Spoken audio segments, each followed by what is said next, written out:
Olá, bem-vindos a mais uma Agenda Automotive Business. Aqui você acompanha os principais fatos do setor automotivo. Os temas em destaque dessa agenda são o preço do aço e a possível elevação nas alíquotas para importação de autopeças.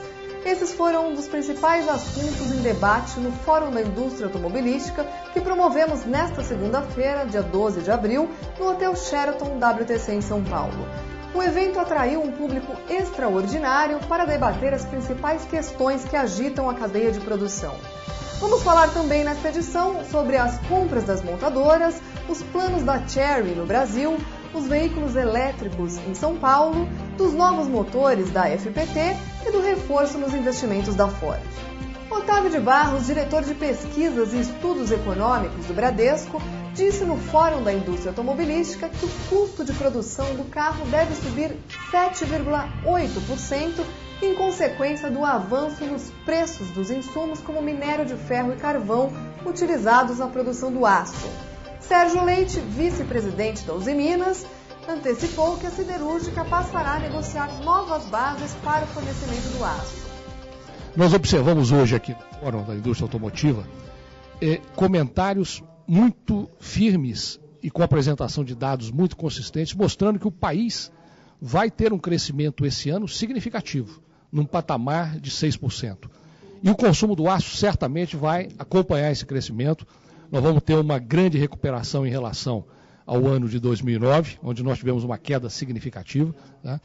E para os próximos anos, não só com a indústria automotiva caminhando para 5 milhões de veículos, mas também o crescimento que virá com a indústria de construção civil, com a indústria de óleo e gás e com todos os segmentos industriais no Brasil, nós estamos visualizando anos de forte crescimento para a economia brasileira. Então nós podemos anunciar hoje, com bastante alegria, que a Usiminas está preparada para atender o setor automotivo no patamar de 5 milhões de veículos. Não, com relação ao preço do aço, que foi muito abordado aqui hoje, né, nós estamos tendo que realizar aumento do preço de aço, né? Então a perspectiva para a indústria do aço e para toda a cadeia industrial que consome aço, né, é de aumento do produto, da matéria-prima, minério e carvão, do próprio aço e, consequentemente, vai ter que haver aumento dos produtos finais.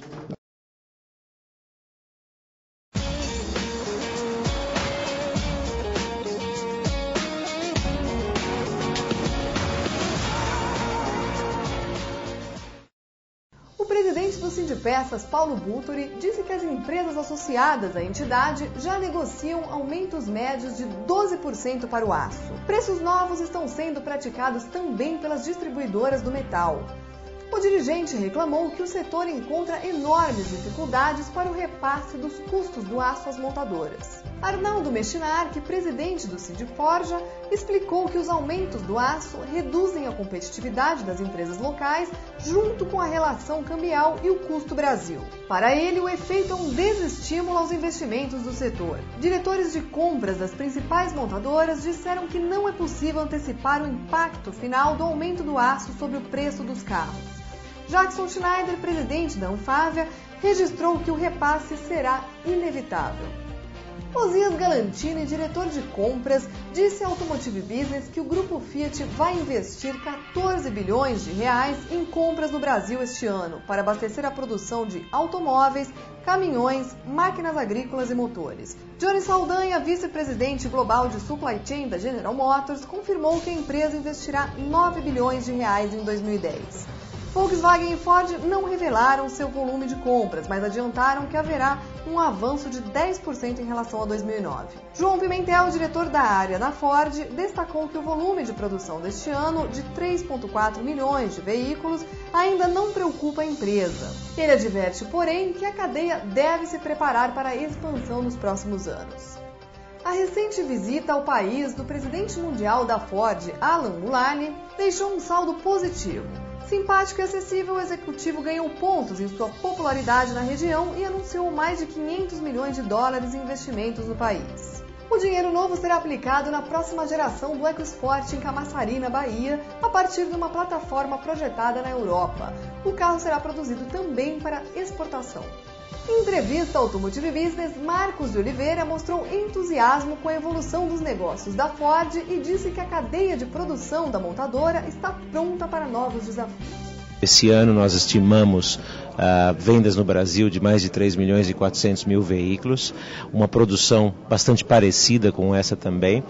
E durante a crise econômica mundial, claramente alguns fornecedores na cadeia produtiva tiveram que reduzir custos e reduziram a sua capacidade de atender a demanda. Eles rapidamente estão voltando a reinstalar a capacidade que eles já tinham instalado anteriormente para buscar atender a demanda do mercado. Nós temos observado pontualmente algumas dificuldades em alguns setores da cadeia produtiva, mas nós temos visto um esforço muito grande dos nossos parceiros em buscar alternativas para atender essa demanda. Então, eu acredito muito que vai depender na velocidade de crescimento que nós vamos observar entre abril e dezembro desse ano. Eu acredito que a maioria dos fornecedores vão ser capazes de atender essa demanda.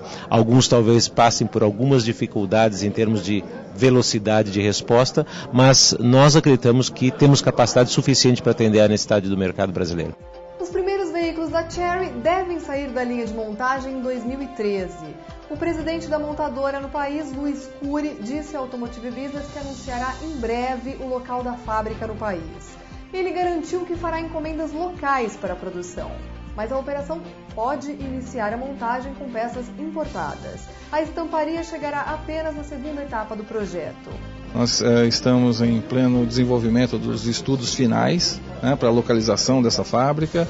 A dimensão já foi também determinada, a dimensão dessa fábrica de produção.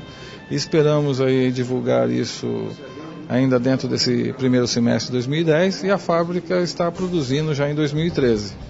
A FPT Powertrain Technologies começa a campanha promocional dos motores que produzem em Campo Largo, no Paraná. O primeiro passo foi a divulgação do nome e-Torque para a família de propulsores mid-size. O destaque na comunicação será o alto torque em baixas rotações. O motor e-Torque começou a ser produzido no início de 2010 e terá versões Flex Fuel e a gasolina. A Renault-Nissan anunciou parceria com a Prefeitura de São Paulo para estudar a introdução de veículos elétricos na região. Carlos Ghosn esteve na capital paulista para a assinatura do acordo e disse que em 10 anos os elétricos representarão 10% do mercado. Ghosn admitiu que a eletrificação da frota não é uma opção urgente para o Brasil, onde o Flex é uma alternativa interessante. Ele enfatizou que é preciso reduzir os custos dos carros elétricos. Não houve até o momento incentivo do governo brasileiro para o desenvolvimento de veículos elétricos no país. Os carros, que são raros por aqui, pagam IPI cheio e enfrentam dificuldades na importação de componentes. Depois de uma guerra que agitou o ambiente corporativo, Marco Antônio Castelo Branco deixará a presidência da Uzi Minas em 30 de abril, completando 2 anos de mandato. Ele será substituído por Wilson Brumer, atual presidente do Conselho de Administração. Brumer foi presidente da Acesita, Vale, Companhia Siderúrgica de Tubarão, do Conselho de Administração da BHP Billington e do Instituto Brasileiro de Siderurgia. Ele foi também secretário de Desenvolvimento Econômico de Minas Gerais entre 2003 e 2007. Você já pode folhear eletronicamente em nosso portal a revista Automotive Business número 2. O making-off do ensaio fotográfico que originou a capa dessa edição com a modelo Catiane Lauser está em nosso Media Center. Não perca! Obrigada pela audiência de todos, essa foi a nossa agenda Automotive Business desta semana e até a próxima!